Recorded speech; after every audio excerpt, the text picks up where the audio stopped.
Hello and welcome to AltheaSuite. Today I'm going to show you how we can do a sales return from our sales invoice using a serialized item. To get started, let's go ahead and go into our sales and into our sales invoices.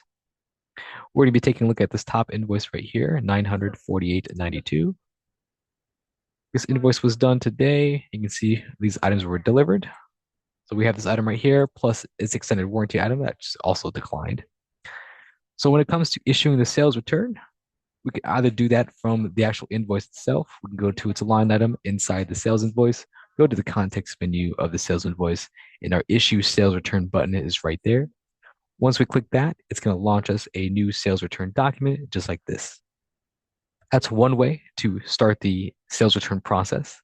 The other way, if we go back to our sales invoices, we actually have a module that's right below sales invoices called sales returns. To start a new sales return in this module, we just need to go up there at the top left, hit that new button. Now in here, it does ask us to put the invoice number in there. If you don't happen to know that number, we can start with the customer. So if we add the customer in here, this customer right here, we can go back up into the invoice numbers and search through and cycle through all those different invoice numbers there. Another way of doing this is inside the new sales return document, we do have this checkbox up here in the top right to allow you to return without an invoice.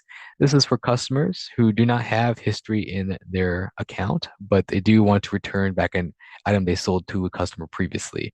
So this one will allow you to just grab the customer name, add the item that you want to return, maybe this item, and then go through the return process that way.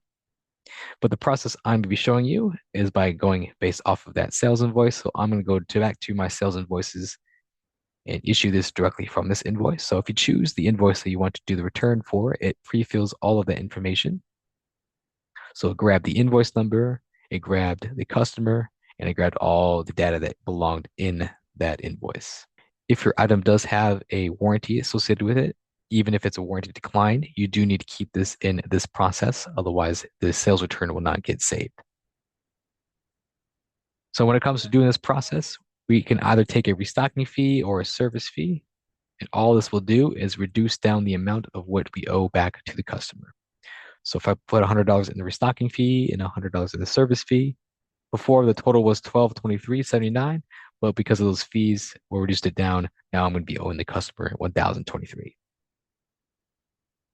Down in the payment section, we do need to decide on how we're going to give our customer back their money, either through cash, using the register that we chose up there, or a card payment, or in this case, we're going to be choosing the customer account.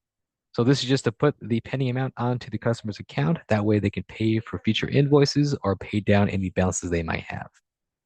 So I'm going to be clicking that black button with the white arrow that just moves that penny amount into that amount field. And then we're able to go ahead and create the sales return. It does ask me to record the serial number that we're trying to return back into my inventory. Whatever serial number that you do choose will go back into the warehouse that it originally came from. So once we hit save, this will create us a sales return and it will get created as history. So what this does, because there was only one item in this sales itself, it outright canceled the invoice. If we look at the invoice in the view mode, you can see now there is a delivered quantity, but if you scroll over to the right a little bit, there's a returned quantity as well, and then will give you the status of canceled.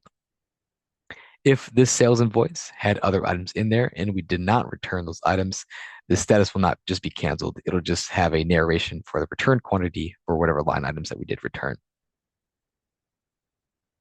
So that's how to issue a sales return and invoice for serialized items. Thank you.